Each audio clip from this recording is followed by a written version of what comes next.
मित्रों, एक बार पुनः आप सभी दर्शकों का LDM जिज्ञासा एक्सप्लोरर चैनल में मैं लक्ष्मीदास मानिकपुरी आत्मीय अभिनंदन और स्वागत करता हूँ। मित्रों, आज एक नए विषय की कविता का वाचन करूँगा और आप सभी ने जैसे मेरे पिछले वीडियोस को स्नेह दिया, आशीष दिया, उसके लिए मैं असीम आभार प्रकट करता हूँ और अपेक्षा करता हूँ कि आप सभी वैसा ही स्नेह, आशीष, सहयोग, समर्थन मुझे प्रदान करेंगे। आज मैं जिस कविता का पाठ करने वाला हूँ उस कविता को मैं अपने जीवन की सर्वश्रेष्ठ कविता मानता हूँ और मैं आपके समक्ष बैठकर जो आपसे मैं मुखातिब हो पा रहा हूँ, मैं उस शख्स से संबंधित काव्य पाठ करूँगा। मित्रों, जननी जन्मभूमिश्च स्वर्गादपि गरीयसी। माँ और मातृभूमि स्वर्ग से बढ़कर होती है। इसी क्रम में मेरी आज की कविता मेरी स्वयं की जननी के ऊपर है, जिनके वात्सल्य और संस्कार के प्रभाव से आज मैं आपके समक्ष हूँ और चंद शब्द आप सभी के सामने अभिव्यक्त कर पा रहा हूँ। इन पंक्तियों के माध्यम से मैं सत्यलोकवासी अपनी श्रद्धेया माता जी को पुष्पांजलि अर्पित करूँगा। शब्द रूपी पुष्पांजलि से मैं अपनी अम्मा का अभिनंदन करूँगा। मित्रों, मैं सीधे काव्य पाठ प्रारंभ करता हूँ। मेरी कविता का शीर्षक है अम्मा के लिए क्या लिखूं।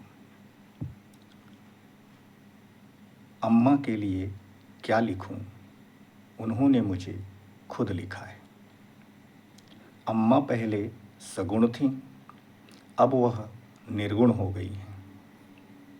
बचपन में उनको देखकर मुझे भय होता था, पर आज मैं अभय हूँ। अम्मा की मार सह सह जीवन की वेदनाओं को सहना सीखा। अम्मा के असीम प्रेम से जीवन में सबसे निश्चल प्रेम करना सीखा। अम्मा, तुम्हें भूला नहीं हूँ मैं। रोज जब हनुमान चालीसा जपता हूँ, श्री गुरु चरण सरोज रज कहता हूँ, तब तब अर्चना में तुम्हारी वात्सल्य में आशीष की अनुभूति करता हूँ। अम्मा, काश तुम अपने नाती को देख पाती, उन्हें अपने डांट से संस्कार सिखाती, अपनी बहुओं को रौब से गृहस्थी के नियम सिखा पाती। अम्मा, तुम्हें छप्पर के सांप ने डसा, तुम नीली पड़ गई उसके जहर से। कोई न दवा वैद्य की काम आई। अम्मा, तुम चली गई सत्यलोक यह कहते हुए, मेरे 5 छोटे बच्चों का क्या होगा। अम्मा, तुम्हारे बोए बीज आज फल फूल पत्ती शाखा वाले विशाल पेड़ हो गए हैं। अम्मा, तुम संघर्ष के कीचड़ में खिली सरोज थी और मैं तुम्हारा मकरंद।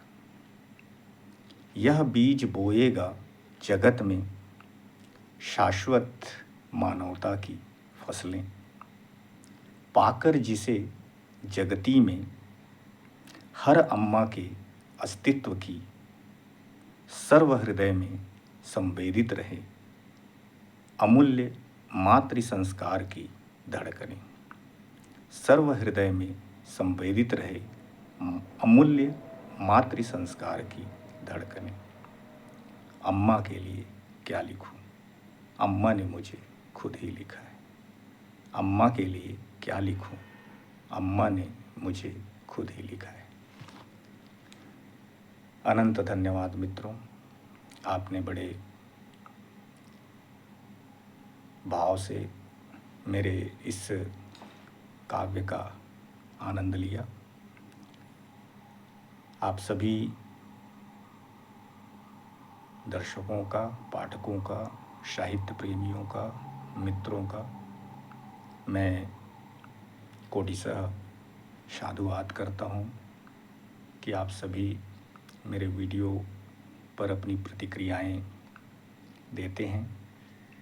मित्रों, मेरे चैनल LTM जिज्ञासा एक्सप्लोरर को सब्सक्राइब करें, लाइक करें, शेयर करें, कमेंट करें और मेरी अम्मा का शुभ नाम क्या था कृपया कमेंट करके बताएं। और इस कविता की पंक्तियों से यदि आप भी अपनी माँ को याद करते हैं इस कविता को सुन करके या देख करके, तो मेरा यह जो लेखन है उसे मैं सफल मानूंगा। मित्रों, बहुत सारी बातें हैं कि हमें ये साहित्य की तरफ रुझान कैसे हुआ और हम कैसे इस तरह से पंक्तिबद्ध कर पाते हैं शब्दों को। तो आप सभी को मैं बताना चाहूँगा कि कविता बनाना, लिखना, पढ़ना कोई जटिल कार्य नहीं है, बहुत ही सरल है। बस आप सहृदय हों। सहृदय का तात्पर्य है कि हम, मैं और तुम की भावना से मुक्त रहें। जितने भी हिंदी साहित्य के महान कवि हैं, जिनमें से सुमित्रानंदन पंत, उनकी माँ बचपन में गुजर गई थी और वो हर बच्चे की तरह अपनी माँ को बहुत याद करते थे और वो प्रकृति के बीच जाते थे। कौशानी उनका स्थान था और वो प्रकृति में अपनी माँ के स्वरूप को पाते थे। और सुमित्रानंदन पंत जी प्रकृति के चितेरे, प्रकृति के सुकुमार कवि कहे जाते हैं। प्रकृति में वो अपनी माँ को देखते थे। तात्पर्य यह है कि जब तक आपके जीवन में कोई दर्द, पीड़ा, वेदना अगर नहीं होगी तो आप कविता नहीं कर पाएंगे। कविता के लिए जीवन में दर्द, वेदना, जटिलता, प्रतिकूलता, ये तमाम चीज़ें अत्यंत आवश्यक हैं। और जितने भी महान कवि हैं, आप उनकी जीवनी उठाकर देख लीजिए। उनके जीवन में आपको पीड़ा, दर्द, वेदना जो उन्हें शीर्षस्थ साहित्यकारों में हिंदी साहित्य के शुमार करती है, उन्हीं का योगदान है। मित्रों, आप सभी से पुनः निवेदन है कि आप मेरे वीडियो को, मेरे काव्य पाठ को अनुभूति कीजिएगा, और आपके हृदय को स्पर्श करती है तो मेरे चैनल को सब्सक्राइब, लाइक, कमेंट और शेयर कीजिएगा। और मुझे बिल्कुल बताइएगा कि मेरी अम्मा का क्या नाम था, और आपके बीच मैं इसी तरह से कुछ नए विषयों और कविताओं के साथ आते रहूँगा। और आप सभी मुझसे जुड़ते हैं, मुझे बहुत अच्छा लगता है। और आप सबका जो सहयोग मिलता है, जो स्नेह मिलता है, जो आपका अमूल्य समय मिलता है, मैं उसके लिए कृतज्ञ हूँ।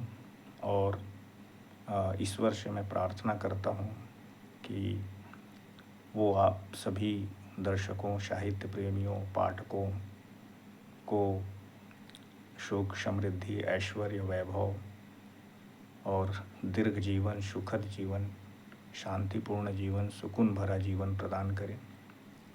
मित्रों, हमारा उद्देश्य इस चैनल के माध्यम से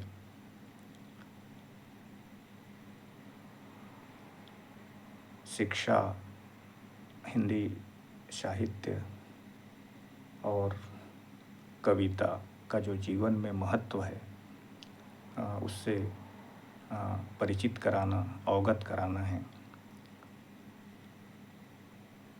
इसी उद्देश्य से हमने अपने चैनल का नाम रखा है LDM जिज्ञासा एक्सप्लोरर। मित्रों, जीवन में अगर आपके अंदर जिज्ञासा नहीं है तो आप जीवन में कुछ भी नहीं सीख पाएंगे। इसलिए आप अपने अंदर जिज्ञासा उत्पन्न कीजिए, नए विचारों के बारे में, नए विषयों के बारे में, नई चीज़ों के बारे में। और जब आप उसे सीखेंगे, आपको जब अनुभूति होगी, तो आपके दिल को विशेष संतुष्टि मिलेगी। मित्रों, मैंने जो काव्य पाठ किया, मैंने उसे बड़े अंतर्मन से और अनुभूति से उसे लिखा है, पढ़ा है। आप सभी अपना अमूल्य समय और अपनी प्रतिक्रिया मुझे बिल्कुल प्रेषित करेंगे, और मैं हृदय से आप सबका आभारी रहूँगा। फिर आगामी वीडियो में आप सभी से मुलाकात होगी। एक बार पुनः आपसे निवेदन है, मेरे चैनल LDM जिज्ञासा एक्सप्लोरर को सब्सक्राइब करें, लाइक करें, कमेंट करें, शेयर करें। और मैंने जो कहा कि मेरी अम्मा का क्या नाम था, कृपया कमेंट में लिखकर बताएं। मैं जब आपके बीच इस तरह से आता हूँ, मुझे बहुत अच्छा लगता है, और मैं आज भी बहुत सीखता हूँ। ठीक है मित्रों, पुनः मुलाकात होगी। जय हिंद, जय भारत, जय छत्तीसगढ़।